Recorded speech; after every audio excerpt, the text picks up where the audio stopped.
let's get started, Bezra Hashem.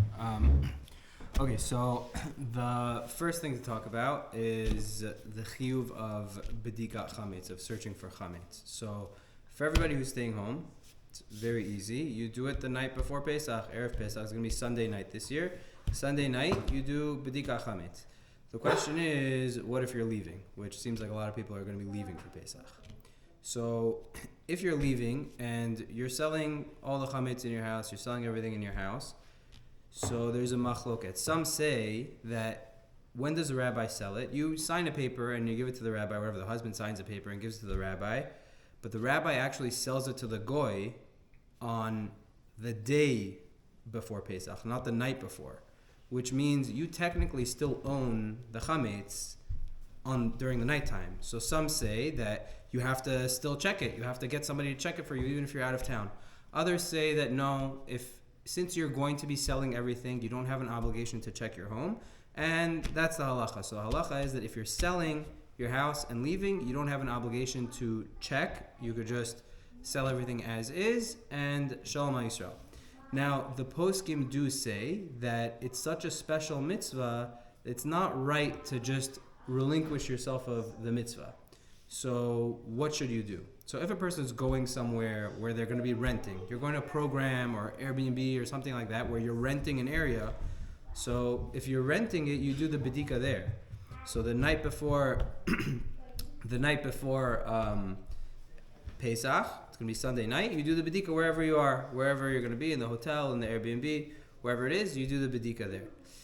The problem is that when someone's going to parents for Pesach, let's say you're going to parents or in-laws, so you're not really renting. They're providing everything for you. You're going there. They're feeding you. They're providing you with a place to stay and everything. So what should you do in that situation? So some say that a good idea is to rent it from them. Give them like $1 to rent the room that you're staying in, buy your own chametz, bring it there, eat it there, and then you'll have to do a bedika there. Others are not so happy about that option because they say, who are you kidding? Everybody knows you're not really renting. They're feeding you. They're taking care of you. They're providing you with a $2,000 Pesach, and you're giving them $5 and saying, okay, here's the thing for my room. I'm renting the room. It's a joke.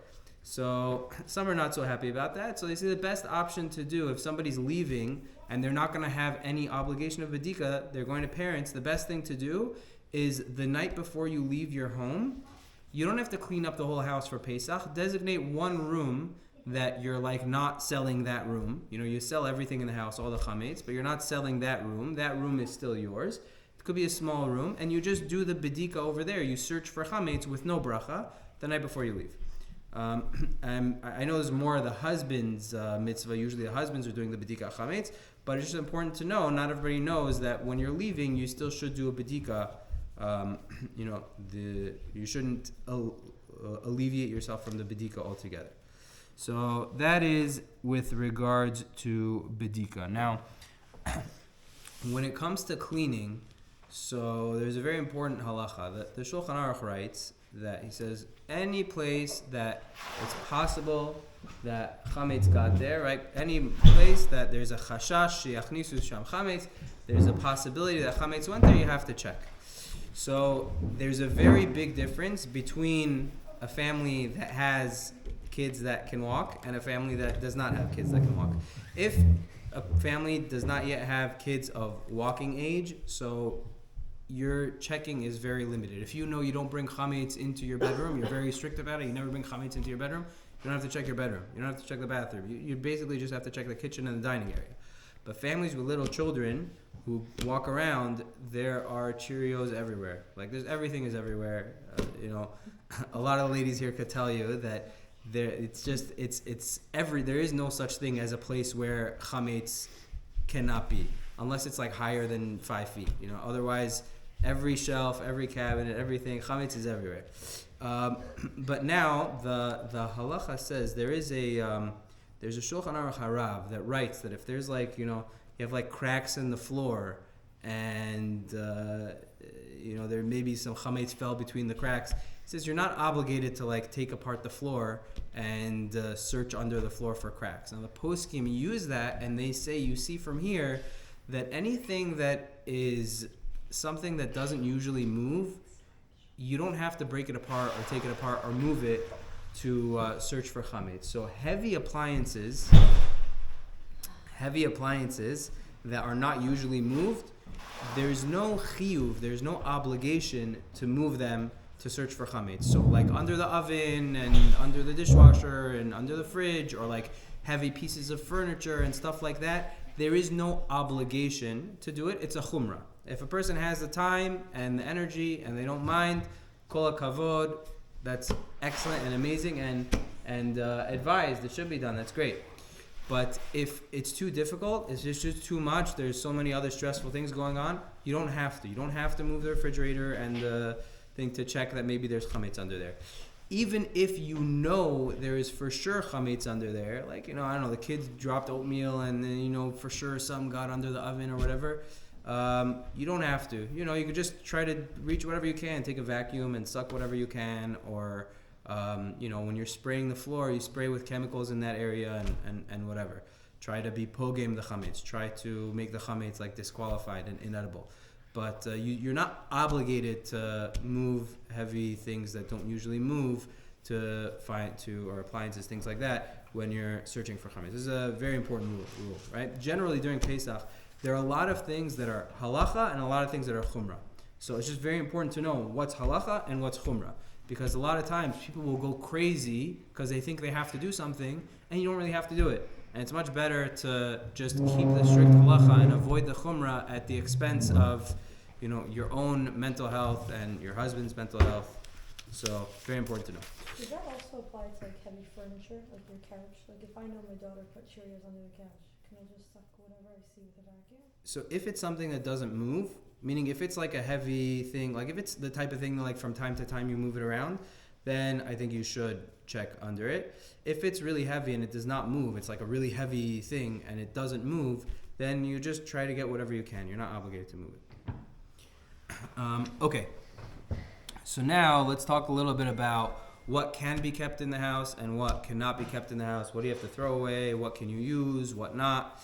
So it's important to know that when it comes to chametz, not only is it asur to eat chametz, but it's also asur to have hana'ah from chametz. You can't have any benefit or pleasure from chametz. Even if you don't want to eat it, but you like this smell of fresh bagels in the morning. You can't just keep bagels in your house just to smell them or anything like that. You can't get any benefit from them. Not only that, you can't even own chametz. There's an isur of bal yirah or bal yimatzah. You're not allowed to own chametz. Okay, so that being said, the halacha says that chametz, if you have something that's full chametz, that's nifsal ma'achilat kelev, it became like disqualified to the extent that a dog would not be able to eat it, you're allowed to keep it. You're allowed to get benefit from it. You just can't eat it. Okay? So this is talking about that the chametz became disqualified before Pesach. If during Pesach, like let's say you had a piece of bread or something that when Pesach came in, it was fine, and then it got rained on and it got spoiled and it was in the mud and grass and this and that, and then on Pesach it became disqualified. That you're not allowed to keep. You're only allowed to keep chametz that became disqualified before Pesach started. Okay, so this takes us to the sugya of all different types of, shampoos and creams and makeups and lipsticks and medicines and all those things. So we'll talk about all those things one by one. So when it comes to cosmetics, makeup, blush, eyeliner, all those things, so even if they do have chametz, it's not so clear that they have chametz, but even if they do have chametz, they're allowed to be used on Pesach. You're allowed to own them on Pesach. You just can't eat them on Pesach. So I don't think anybody is planning on eating any of those things. So they would be allowed to be used on Pesach. Same thing with ointments and shampoos and soaps and things like that. Now, some want to say with ointments, there's a halachic concept of sicha keshtia, that if you're rubbing something on your body, that's like you're ingesting it. So some want to say that you should be machmir by ointments because that's similar to ingesting, and we know you're not allowed to eat it. That the whole idea of when you eat it is because even though it's not a food and it's disqualified from being a food, but if you're eating it, you're saying that I consider this a food. So that doesn't. The halacha is that doesn't apply to ointments. You're allowed to use ointments to rub them on yourself on Pesach, even if they contain chametz, or definitely if they contain just a mixture of chametz. So that's the halacha with makeup. So like oatmeal, like you know how they have creams The from the oats vino stuff. for eczema and stuff. So we shouldn't use that, or it's fine. No, there are machmirim. So the truth is that a lot of the poskim say that nowadays, since you have like organizations, kosher organizations, or rabbanim that look into these things and they put out lists. If you can get something from a list that's chametz free, kol hakavod. But mi'ikar hadin, the main halacha is that you're allowed to use those types of like pastes and creams even though they have chametz. Also, it's a chumrah to stay away from it. With lipsticks, like people are constantly checking. Okay, so lipstick and toothpaste and things that go in the mouth or on the lips, there's a little bit more room to be machmir because it goes on the mouth. It's something that it's very close to, even though you're not ingesting it. Lipstick mi'ikar hadin should be mutar, but since it could get in the mouth when you're eating or whatever, that there's more room to be machmir by those things. The list. But do you have to buy a new one? If it's on the list, do we have to buy a new one? Yeah, that's also a chumrah. The main halacha is that you look at the lipstick. It doesn't. The reason you would have to buy a new one is because you put it on your lips and maybe there was some residue on your lips from beforehand. Okay. If you know that that's not true, or you look at it, you see it's clean, or you just wipe it off or whatever, that's fine. You shouldn't really need a new one. La halacha, but it's a chumrah. So those things are all chumras. That's if you want to do it, kol hakavod. If not, no. But lipstick, there is more room for the chumrah not to use lipstick unless you know for sure it doesn't have chametz in it. Mm-hmm. Same thing with dish soap and stuff like that. They have lists or kosher Pesach or whatever. It's not necessary. It's not necessary la halacha. It's a chumrah with the dish soap and stuff like that because it's not something that's suitable for a dog's eating. Even though they make it that it's not so dangerous and it's because it's going on dishes, so it doesn't have it's not super full of dangerous chemicals and it's not going to be so harmful. But la halacha, you don't need kosher Pesach. That's the same with all the sprays, everything, all those things. Now, when it comes to medicine, so it's a little bit different. By the way, all these things like the perfumes and all that stuff, they could really have chametz. A lot of times they don't. A lot of times it could come from kidneyot, but anything that's let's say it has glucose in it. Right, glucose could come from anything. Come from wheat too. A lot of times it does. Or alcohol. A lot of times could come from chametz. So a lot of these things really do have a strong chance of having chametz in them. Some of them not. And when it comes to medicine, so there's a difference between different types of medicine. So let's first talk about pills, swallowing pills. So swallowing pills, you're allowed to keep them. You're allowed to use them only if necessary. Meaning, if a person, or Ovadia writes, a person shouldn't use a pill unless he knows it's chametz free. Most of the pills are kidneyot. A lot of times on lists they'll say it's kidneyot. It's totally fine for Sephardim. You could call the companies. We've called companies before to ask them, and they'll tell you, especially the kosher vitamins and the Jewish brands. They'll know. I've called them before, and most of them are kidneyot. But if, let's say, a pill, even if you know it has some mixture of chametz in it, if somebody is considered a choleh she'ein bo sakana, which means not just a little ailment or a little headache or a little discomfort, he's actually really not doing well, or she's actually really not doing well, and to the extent that they feel like they just can't function properly and they're just really sick, so then you would be allowed to take a pill, a swallowing pill, even though you know that it may have chametz in it. When it comes to chewing pills or syrups, those are a little bit different because those are not disqualified from a dog's taste, a dog's ability to eat. Those, especially if it's a sweet syrup. If it's a bitter syrup, that might be a little bit different. But if it's a sweet syrup or if it's a chewing pill, that's a little bit more machmir. And if it has a good taste, and you should make sure that it's chametz free before using it. If it doesn't have a good taste, if it's a bitter syrup, then that should be fine. If even if without checking for sure that it does not have chametz in it. That's a question for the swallow Yeah. pills. So like, it sounds very like if you need like allergy meds, you're not gonna die. But like, Yeah, so if people who take Zyrtec every day. yeah, so if the best thing again, the poskim say that nowadays it's so easy to just just look on your phone, find the list. Like Rabbi Best from Los Angeles puts out a cosmetic list. I don't know if he still does it year to year, but they have all these, like the Star K puts out a book, the OU puts out a booklet, all these organizations put out booklets, and it's very accessible. People send around the PDFs all the time, so it's just a matter of like opening the PDF and searching that medicine. If you could find So your you medicine, should try that, you even should though try. Yeah, since it's so easy, it's not like back in the day that you had to call the companies and find out and ask the it's just so easy and so accessible. So like why not? Right. You know. So if a person could find out, then you can. But if it's something if you can't find out and it's a medicine that you need, like allergy medicine, you feel allergies could be really bad. You feel really lousy if you don't take it for a few days and it's allergy season. Then you would be allowed, definitely, if it's a swallowing pill. But even prescribed meds like birth control, it's not in the booklet. Like Yeah, those I honestly haven't looked at. I don't know if they have chametz in it or not. I would be surprised if they do. I don't know. I could try to find out. But yeah, those it would be mikar adin would be fine. Right. So chewy vitamins for your kids, definitely not okay. Should not. So unless you know that you should check, make sure they don't have chametz. They have that. Like it doesn't need a hechsher, but if I gave let's say I showed the ingredients to the Rabbi Ari chat, Yeah. and he says it's okay, then you could give those vitamins to them. Yeah. We called. I don't know the name of the company, but whatever. They told us. The people that I spoke to said most of the time it's kitnio. The one with the rabbi, like the Uncle Moshe looking thing on Oh no, not that company. it. But yeah, you should try to find out. Chewables and like the chewables. Tums was a big one last year. It was really hard to find it. What Yeah. kosher Tums? Kosher Yeah, Bimbo? it's like certain flavors. You know how they have like the fruit and the Yeah. berry.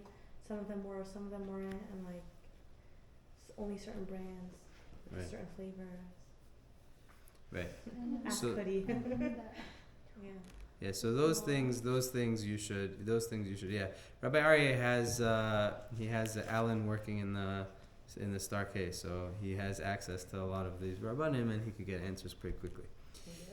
Okay. Next is okay. So just Did we discuss perfume? Sorry. yeah. So perfume is the same thing. Perfumes, even though it has alcohol and it could be from chametz, you just don't drink it, and you're allowed to keep it. You're allowed to use it. You should probably not drink it for other reasons also. And just to clarify, lipstick you don't need to buy a new one if you just know it's clean. If it's clean, yeah, you don't need to. It's a chumrah. It's a chumrah that Pesach is one area. Usually, generally, we don't push chumras. There are few areas that we see that chachamim were very machmir, and Pesach is one of them. Pesach, chametz, generally every type of iser, if a little bit of pork or any other thing falls into a kosher dish, and it gets diluted, it's batel b'shishim. If there's 60 times more kosher than non-kosher, it's batel. By Pesach, if on Pesach chametz falls into a kosher Pesach dish, the whole thing needs to be thrown out, even if it was a small crumb. So you see, chachamim were very strict. Therefore, there are a lot of chumras on Pesach. A lot of people don't eat at other people's houses. I don't know if you're familiar. Moroccans have this thing called the memuna. It's a big party after Pesach. So why do they do it? So one of the reasons I heard from someone who knows Moroccan history or whatever, he said that one of the reasons why they do it is because in Morocco a lot of people had a minhag that they would not eat out on Pesach at all. They would just every family would eat in their own house. Therefore, just to show that it's not don't take it personal. We're still friends. We're still a happy, loving community. They made a party afterwards in Memuna, and everybody goes to everyone's house and they serve all these things that have a ton of cholesterol and mufletas with butter and this and that. Okay. Next, what to do if you find chametz on Pesach. So if somebody does find chametz on Pesach, so there's a difference between finding chametz on Chol HaMoed and finding chametz on Yom Tov. You find chametz on Chol HaMoed, you burn it, destroy it. The best thing to do is to burn it. You can flush it down the toilet if burning is not an option. You just have to do something to make it that it's destroyed and benefit cannot be derived from it. You can't go feed it to the fish or put it out for the birds or something like that. It has to be that it is destroyed. You have an obligation to destroy it. If it is on Yom Tov, so on Yom Tov, chametz is muktzeh, so you can't burn it, you can't flush it down the toilet, you can't do anything about it.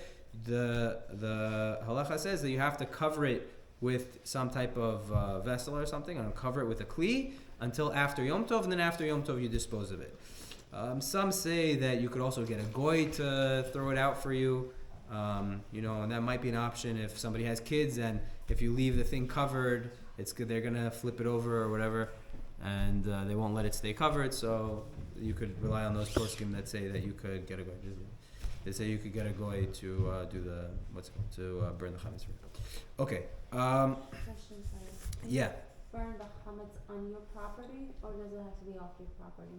You could burn just. I would advise do it outside the house, but I don't think it has to be off your property. Yeah, could be in your backyard or anything like that. Okay, so just a couple things before we're gonna afterwards just do a quick demonstration on checking for maror.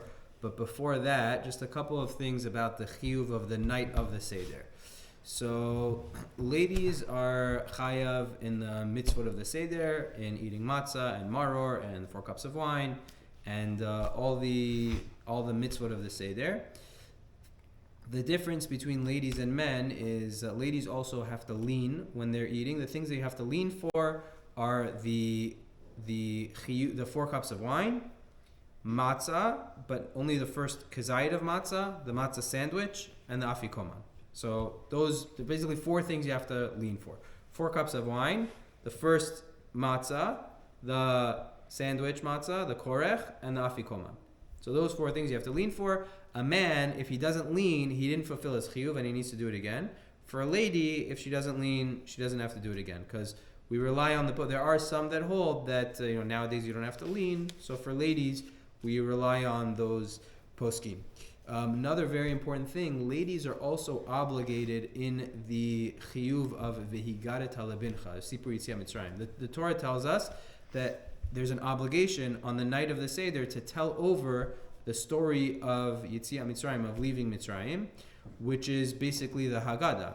So ladies are also obligated in the telling over the story of Yitziat Mitzrayim. And that doesn't mean they have to read every single word in the Haggadah. It's not really about reading all the words in the Haggadah. It's about telling over and giving over to the next generation Sipur Yitziat Mitzrayim. A lady can be yotze by listening to the conversation, listening to the story, but I think it's a good idea for every lady it's hard to find time Erev Pesach, but maybe the Shabbat before Pesach or something, get a book or look at a Haggadah that you plan on using or whatever. Pick out a few things that interest you and really to learn it and to speak about it at the table, to give it over to the children. And I'll end this part with this idea that the Chazal say that Bizchut Nashim Tzadkaniyot Nigalu Yisrael Mitzrayim, in the merit and the schar of the righteous women that were in that generation, that's really what caused Yitziat Mitzrayim. And there, in the Zechut of the ladies, we were redeemed from Mitzrayim. And the Mefarshim explain that Chachamim also say that also in the Zechut of the righteous ladies, Atidin Ligal, that we're in the future going to be redeemed. And you think about it, it's not in the Zechut of Moshe Rabbeinu, and it's not in the Zechut of, it's the Zechut of the lady. The Gemara says that really the men had lost hope. The men in Mitzrayim really had lost hope. They couldn't move forward. They weren't procreating. As a matter of fact, Amram, who was the father of Moshe Rabbeinu, who was the chief rabbi of the Jews in Mitzrayim, he divorced his wife and he said there's no point of having children anymore if he's killing all the babies. And his daughter Yocheved was the one who said, no, that's not the right way to look at things. Right? The right way to look at things, you have to have emunah in Hashem, and you have to do your job and procreate. And the ladies really gave the chizuk and ensured that things will be transmitted to the next generation, ensured that there will be a next generation. I think part of the idea is that men think very logically in black and white. If he's killing all the babies, then what's the point? There's no point of having more children. We don't need to. Doesn't make sense. But ladies have a certain ability to connect to a different way of thinking, to a more emotional way of thinking, and a more emotional understanding, and that's what's necessary for for the geula. Ladies really infuse in the next generation the sense of bitachon and emunah in Hashem, the sense of values, and it's really true. The lady is what the lady is really what gives over that sense in the household, and it's a big responsibility, but at the same time it's a very, very big bracha, and it's a tremendous zechut that you are responsible for the values of the home, for the values of emunah chachamim, of diligency in mitzvot, and living a Torah lifestyle, modesty, and etc. All those values are really what the mother instills in the home and instills in the next generation. And it's in that zechut that B'ezrat Hashem, the children absorb those values, and it's in that zechut that B'ezrat Hashem will be the next geula. So that ends this part. We'll move over to the kitchen. We'll take a field trip to the kitchen for a demonstration. Any questions? Yeah. Yeah. Bottle brushes and like bottles. Do you Okay, have to get good new question. ones? So baby bottles, technically, last I checked, all formulas are not chametz. There's a chumrah to do hagala. Really, you could wash it out. Technically, you just wash it out and take apart all the pieces, take apart the cap and the nipple, everything. Wash everything out separately, very, very well, and etc. There's a chumrah to do hagala, or either to pour hot water over it, or to submerge it in a pot of boiling water. But that's as far as the bottles are concerned. Brushes, you are advised to get new brushes for Pesach. All types of brushes and sponges and anything like that. If it's like thick bristles that are far apart from each other, you could wash it off. But the spongy part of the bottle brushes are more tricky. That you would need to get new. What about water bottles and tumblers? What's a tumbler? Like the big cups of straws. Oh, those? Yeah. Oh, so if it's just used for cold, if a majority of the use is for cold, you just wash it out, clean it out well, and you're good to go. Okay. Yeah. But if it's ever used for hot, you can't. You have to sell it. Even if it's used for hot, Sfardim go by rov tashmisho, which means you go by a majority of the way the thing is used. So if it's, let's say, a cereal bowl that you usually just put cereal in, and one time you put noodle soup in it or whatever, hot noodle, you just need to wash it out, because that's not the majority way that item is used. But coffee mugs that you use, like hot mugs. Yeah, so that's majority used for hot. That's majority used for hot. That could very well have chametz in it. You put oat milk in your coffee, you put whatever. That could very well have chametz. Those are a problem. And if it's porcelain, if it's glass, then you just wash it out and good to go, because Sfardim hold that glass doesn't absorb. If it's steel, like the mugs, like if it's those mugs. type, so those would require hagala. Yeah, if it's used for hot, then it would. If it's used for hot, and there's a chance that it was used with chametz also. Majority use is hot, and there's a chance for use for chametz also. Then you need to do hagala. But if it's for cold only and really water only, then it's fine. Also, Then the it's kids' water bottles. Yeah, those are fine. What about Yeah. coffee machines? If you only put the pods that are kosher, like espresso's kosher, basically. Yeah, the espresso. So Yeah. that's what I'm asking. That's always fine. Yeah, they You just can't use advise. the pot. Yeah, they advise to just run it on empty one cycle, like. But yeah. When selling the chametz in your house, what if it's like something really just like not valuable, like you had crumbs? I don't know. Do you have to go through everything that you're selling to make sure it's something valuable, or can you just leave your extra snacks that you've never really thrown out yet? So you have to make sure that you don't own any chametz on Pesach. No. Like So- when you're selling the chametz, like anything in your pantry, Yeah. when you're moving out. You're saying like you're Does selling it like a need half-eaten yeah, thing. like a half a Yeah. bar that you just never throw out. Yeah, you could. It's better. There are different Is it things. okay? It's okay. Technically, you could sell. I'm saying like you could. Why not?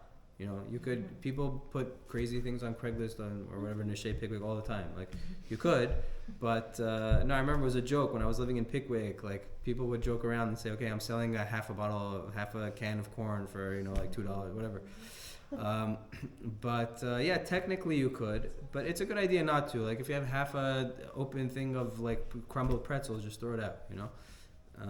But technically you could. If you're going away for Pesach and you just don't want to deal with it and it's just too much and whatever, yeah, technically you could. Especially if all those little things are going to add up. You know, if you have a whole suitcase of half bags of pretzels, that's a lot of pretzels. Right. But do you have to go through the pantry? Is that what you're asking? Like, do you Yeah, have to like go through the pantry? Can you just be pantry, like, hey, there's You know, there's $300 like worth this of much snacks left in of there. Yeah, you cereal don't- left no. in your container. The You know what I'm prices saying? that they Like- write, by the way, it's not an it's just to get an idea of how much the rabbi is gonna assess the chametz. Right. When you sign the paper, you're not selling the chametz. You're giving the power of attorney to the rabbi. You're saying I appoint the rabbi or I give the rabbi the right to sell all the chametz in my house, and this is approximately the value of the chametz that I have in my house. So he's selling everything. There is a minhag, a chumrah, not to sell something that's chametz gamur, that's like full 100% chametz, which a lot of people try to do that minhag. I personally try to do that minhag. It's a good minhag, but it's Like unnecessary. throwing out challah and Yeah, any like bread, Cheerios, whatever stuff like that. But most of the things, I don't know, although like ketchup and mustard and all those things, like most of the things that we get rid of for Pesach, a lot of them are not really chametz gamur. They may have chametz ingredients in them, but they're not full. It's not like a loaf of bread or like Cheerios or pretzels or things like that are like full 100% chametz. So I try to get rid of all those things and just sell the things that are not chametz gamur. But again, not So necessarily. much in Yashan. When Like you're boxes of pasta. Yeah. do you have to throw that out? There's like 50 No, you don't have to do it. You can sell it, especially if it's something. Yeah, absolutely. But wait, just to be clear, so I can look at my pantry and be like, hey, there's about $200. Like, I don't have to go through everything. Yeah, you don't have to. And when it comes to appliances, you're selling the chametz that's in your appliance, like your microwave, my milk froth, or whatever, all that sort of thing. So you're not putting the money of what those appliances cost. You're just like saying the random crumbs that are inside of it. Correct. Okay. As a matter of fact, So I it's think Rabbi Heinemann's thing is some of the chametz selling forms are very clear that we're not selling the pots and stuff, because if you do, then you get into issues, because when you buy a pot from a goy, you need to take it to the mikveh. So if this is a real sale, you sold it and you're buying it back after Pesach, you may need to take it to the mikveh. So therefore, it's a lot of the chametz forms say very clearly that the chametz is being sold, not the item itself. Okay, how many people are staying here for Pesach? Okay, so we'll go when we do the washing thing, the lettuce. I'll just go over a few appliances and how to kosher also. Yeah. Quick question. Are women obligated to say certain parts of the Haggadah? So the chiyuv is Sipur Yetziat Mitzrayim, telling over the story of Mitzrayim. There are some parts in the Haggadah that are very, very important. Like, for example, the Haggadah, it says, Rabban Gamliel says, whoever doesn't say these three things, Pesach, Matzah, and Maror, you're not Yotze. So for those parts, definitely, the women should be involved in also. You don't have to say every single part. There's a lot of parts like psukim and drashot, and like if it's just going to be like sitting there reading through a newspaper, the main thing is to be involved in telling over the Sipur Yetziat Mitzrayim. Yeah. Is there any specific ingredients that you could look out for when you're taking the swallowing pills to make sure it's not chametz, or you have to? That's a good question. Flavorings. Off the bat, yeah, flavorings could be anything. Like you never know, it's just hard to know what these things are. Like I don't know does anybody know what maltodextrin is except for Mrs. Ramifer? Like I don't know, the riboflavin, whatever. All these things, you don't know where they come from and what they are. So it's hard to know. I don't know. What about I don't know. vitamin C, vitamin D that you take every day? Yeah, so I'm not sure that. Yeah, I'm Every not sure. single one? Yeah, I'm not sure about all the ingredients or whatever. Usually, I ask Rabbi Heber these things. Rabbi Heber, who's next door to or Mizrach, he's like the medicine rabbi of the Star K. He knows all these ingredients and where they come from and how they're made and etc. So I usually ask him. So now malt is malt. Right, maltodextrin. No, but is that chametz? Oh, malt. As far as I know, yeah, it may not. Yeah, as far as I know. I know we have an issue with Yashan with it. Right, with Yashan, there's machloket about it. Not super. Yeah. There are those that want to be lenient by malt. The minhag of most people is to be machmir, but yeah. Okay. Any more questions? Okay, field trip time. We'll head over to the kitchen.